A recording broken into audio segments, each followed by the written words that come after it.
Oh, yes. Welcome back once again. Tonight I have a review for War for Cybertron Siege number 25, Soundwave, new Voyager class. Soundwave is an interesting new take on the character. Instead of turning into his classic cassette player mode, he turns into this cargo hauler type spaceship. This Soundwave toy might be a little divisive for people that wanted him to have his more classic alt mode, but we'll get into the toy, the merits of it, and hopefully you can decide for yourself if he's worth picking up. If you've seen my reviews before, you know how these things go. We're going to take a look at the box first, as well as his instructions, and then we're going to break down the toy itself and all of his modes. I'm going to do some comparisons with him and then give some final thoughts. All right, let's get started. Soundwave's box is standard fare. You have your logos here, his name, War for Cybertron Siege 25 serial number. Got his little city symbol in the background there. On this side, you have this really cool picture of Starscream standing just triumphantly over, I don't know, you, the viewer. I actually drew the inside of his chest, which I think is a nice touch. And if you shine a black light on this, like the other Siege figures, you'll see some symbols as well as some Cybertronics, which spell out the word lamppost, which is a reference to Starscream's very first alt mode we see in the original episode of the Transformers. So, go ahead, go to the Transformers website, input that code for some special content. All right, here we have Soundwave in his two modes. Got his little spaceship mode, robot mode, converts in 25 steps, cross cells with the Battle Masters and his own dedicated Micromasters, Laserbeak and Ravage. And then you got your standard Siege artwork on this side. Soundwave's instructions are done up in the usual black, white, and purple for Decepticons. Here you have his transformation from robot to spaceship mode. You got your cross cells and interactivity right there. Even goes on to show how you load his little cassette buddies into his chest. We have a breakdown of his three weapons here. You have the HIKEP, HICEP, I don't know, concussion blaster. That is his classic handheld gun right here. You have the LRHD sonic cannon, which is his shoulder-mounted weapon that he normally has. And then you have the EMXT Blitz Charge Blaster, and that is a new weapon. A little handgun that he carries right there. Back on this side, they show how to connect the three weapons to one larger piece of equipment called the USWHF Sonic Compression Mega Blaster. And you can see it down here. Very large, very cumbersome looking weapon. Right, Soundwave's new spaceship mode is something very different for the character. In toys and in fiction, he's really only turned into things like music players, sometimes land vehicles like armored cars or tanks. So this is something very new, at least for G1 Soundwave. You can see it's pretty small ship. Be like if some kind of space carrier were shrunk down. You can see some sort of like cockpit type set up here. You have what appears to be like some sort of like a upper deck or a flight deck. These bits right here don't really sit completely level on my copy. It's not too noticeable unless you're really looking for it. It's got one weapon that's stored here, not really serving a purpose, just kind of being stored. It's got these weapons mounted on top of what I imagine are like his thrusters. They peg in there pretty well. Yeah, thrusters. Can tell what that is. It's the old Soundwave chest on the back. And then he actually has kind of these like landing gear or skid type things on the bottom, which I suppose if you wanted to make it look like he's flying, you could fold them up, hide them away, and probably what it looks like when he's flying around. So this mode doesn't do much. It's kind of weird looking. Soundwave's robot mode isn't a design that lends itself very well to a spaceship alt mode, So I feel that they did a pretty good job with what they had to work with. And if you really get down to it, you can tell it's just kind of a folded up robot, but whatever. He does have this little piece here that sticks up. Honestly, I mean, I'm not sure what the point of this is. It might be some added spaceship detail, but all it's really replacing is a 5mm port that, kind of flips around with it. I don't know why that was necessary, but well, it doesn't really hurt or help anything. Alright, so we're going to go ahead and transform Soundwave to his robot mode. So first thing I want to do is remove his weapons. This one can come off here. Take these off. Set them aside. Alright, these landing gears, if you haven't already, fold them up. Just get them out of the way. Separate his arms. Swing them out like so. This part here, you're gonna, kind of detach, fold back, swing forward, and peg it back this way. Like so. These panels, you're gonna untab, hold them all the way down, and unlike iron hides, they're not gonna pop out on you. Ain't that nice? All right, you're gonna turn his lower legs 180. These parts right here lift up, fold his feet out, and this part folds in, comes the back of his leg. It's pretty solid, pretty nice looking there. Right here, you want to detach this like booster section, bring it back. This piece here, you want to flip down, revealing the 5mm port. Again, I don't know what the point of making that its own piece was, but whatever. At the arms, you're gonna kind of swing out, hold up, readjust, like so. Same thing here. Make sure they plug in. All right, like that. All right, this part you want to pull back, and there's Soundwave's head right there. You want to swing it out all the way, and then close up his back. Swing this assembly downward and in, like that, so it's flush against his back. And these booster pieces you're gonna fold all the way in. Make sure they tab into these notches right here.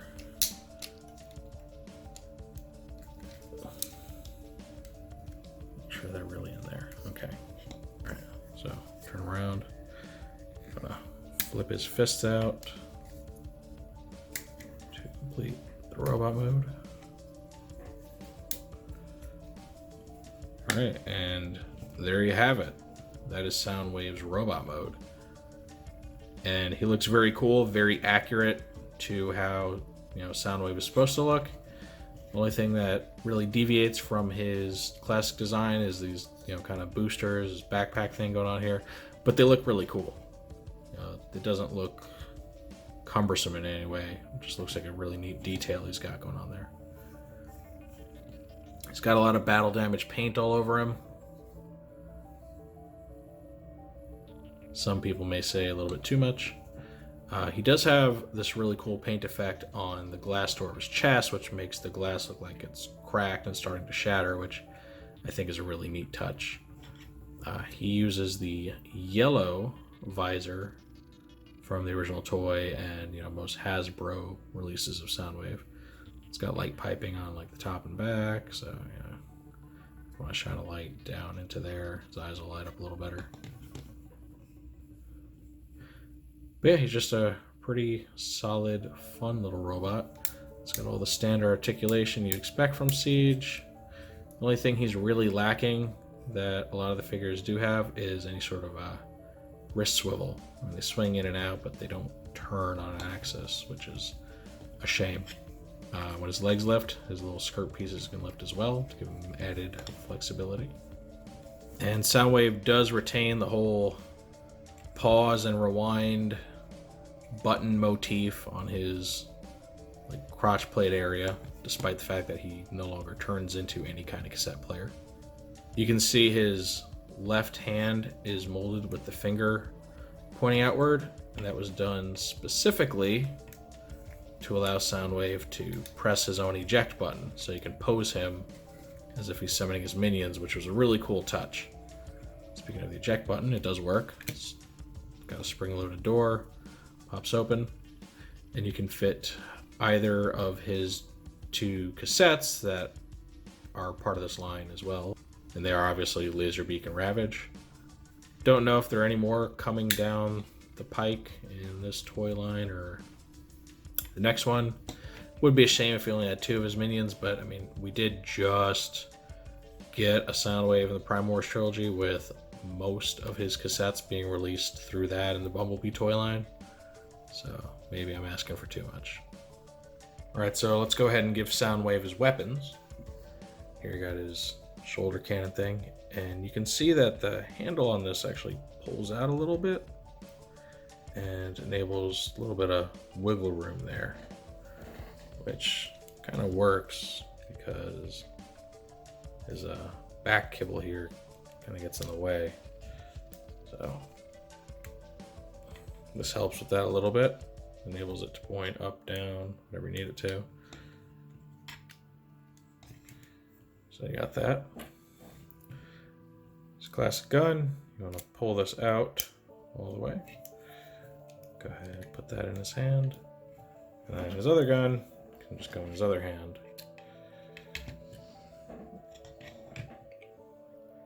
Additionally, he's got storage on his back if you don't want him holding his guns. So, you know, there is that. But yeah, now Soundwave looks a little bit more complete and looks very, very menacing. Very much armed to the teeth here. So that is the standard configuration for his weapons.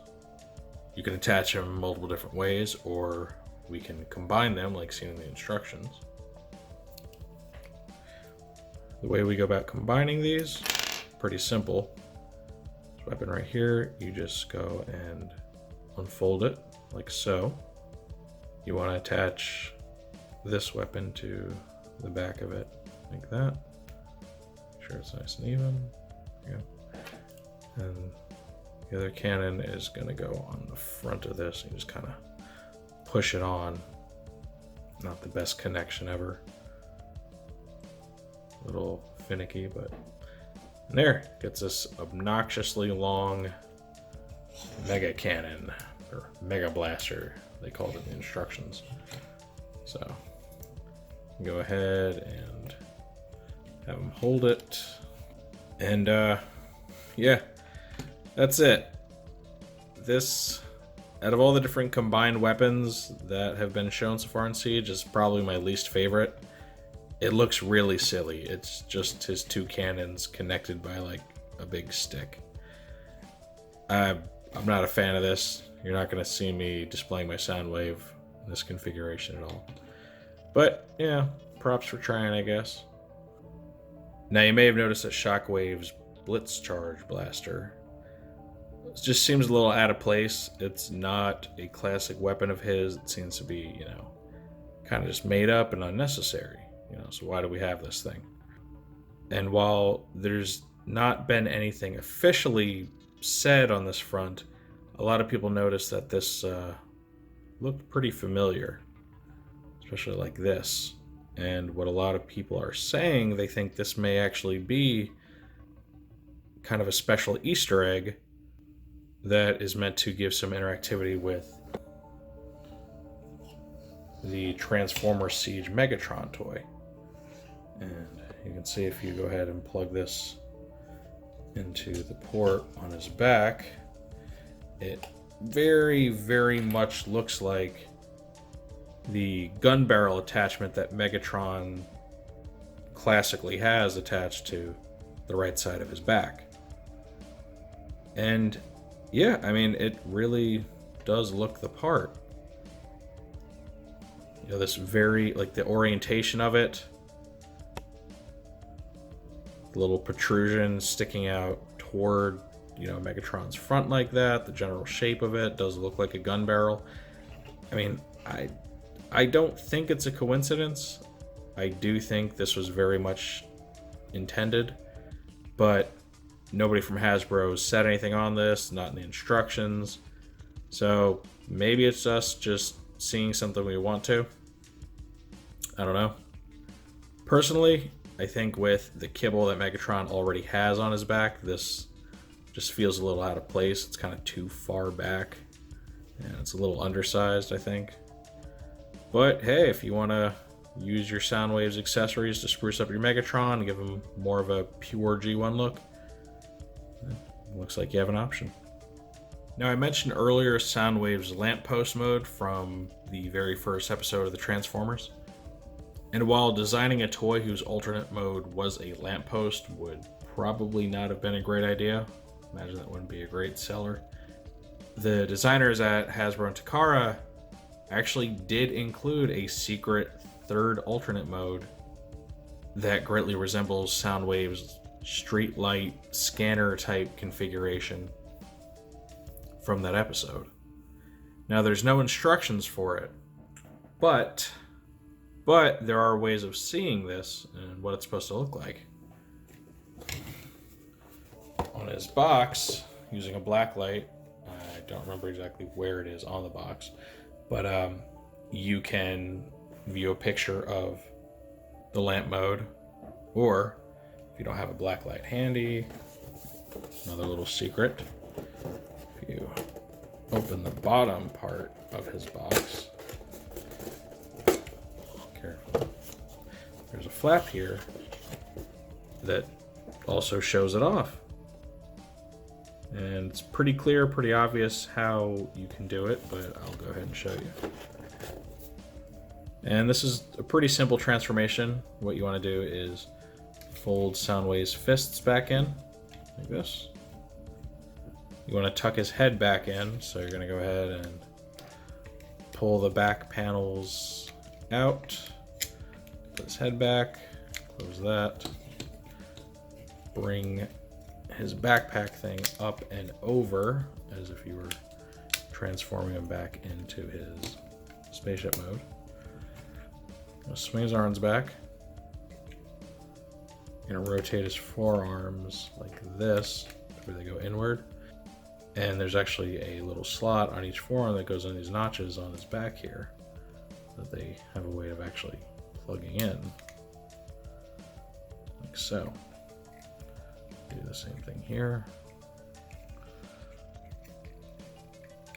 Make sure you use the correct elbow joint to do this. It's like the lower joint. You want to keep the upper joint straight to get these to line up right. All right, like so. Little landing gear skid things, you want them to point upward. Like that. A little finicky. And lastly, you just want to kind of put his legs completely straight. Bend them forward a little bit, because they do bend forward. And yeah, there it is. That is an approximation of Soundwave's very first alt mode we've ever seen. It's not a great mode, but it is a really nice callback, and it's something that longtime fans and myself do appreciate them taking the time to work in there. Really works well if you want to set up like a Cybertron City kind of display with maybe your Titans and stuff. All right, the last thing I want to show for Soundwave is some comparisons. Here he is with the leader class from the Titans Return toy line.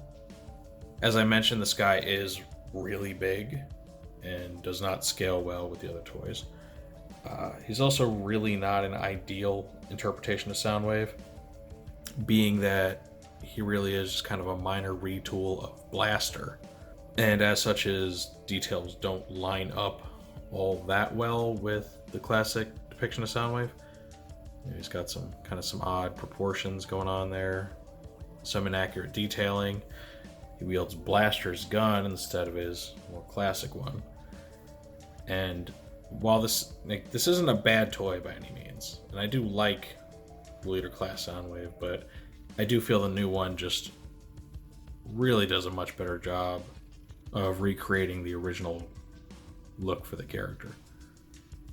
I think his proportions are better. I think his coloring works a lot better overall. His details are more accurate. And that's impressive for a toy that is supposed to represent a guy that turns into a cassette player that doesn't actually turn into a cassette player. So yeah, me personally, I very much prefer this new Soundwave over the older one. I also want to compare him to the Hasbro Masterpiece Soundwave, just so you can see how closely they got the details worked out on this guy. There are some differences, obviously, but if you look at the sculpted detailing and everything, they're very similar. Between the kneecaps, the shins, his shoulder details are similar, though they are unpainted on him. The chest window is almost a perfect recreation. And this Voyager just hits all the major marks and does look like a smaller scale version of this Masterpiece toy. Alright, and that's going to conclude our look at the new Siege Soundwave toy. This figure to me is an easy buy.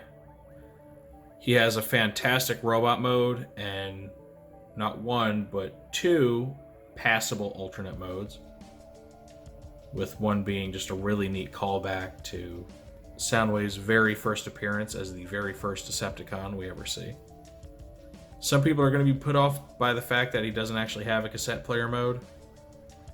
I've seen some fan modings people have done, but it doesn't work very well because his arms tend to get in the way. And I'm not one to go popping off limbs that aren't meant to be popped off to achieve a fan mode. But I really do like this guy. He doesn't have any of the QC issues that I've encountered with the last two reviews I did. Those being Siege, Starscream, and Deluxe Class Ironhide. So he's a very solid toy, no real issues. He's got great posability. Only thing it really lacks is a wrist swivel.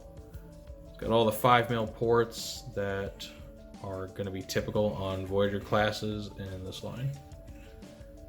And he has the added interactivity of being able to store his two cassette guys, Ravage and Laserbeak. So I think this is a really, really cool toy. Everything about him is just very solid. Does have the hollow forearms, but they're on the inside and they're only hollow because his fists need to fold up into him. So I'm not really going to hold that against him. He's fully loaded. He's got 3 different weapons, and one of them is potentially meant to be kind of an add-on accessory for Siege Megatron, which is really cool. So yeah, I fully recommend this toy.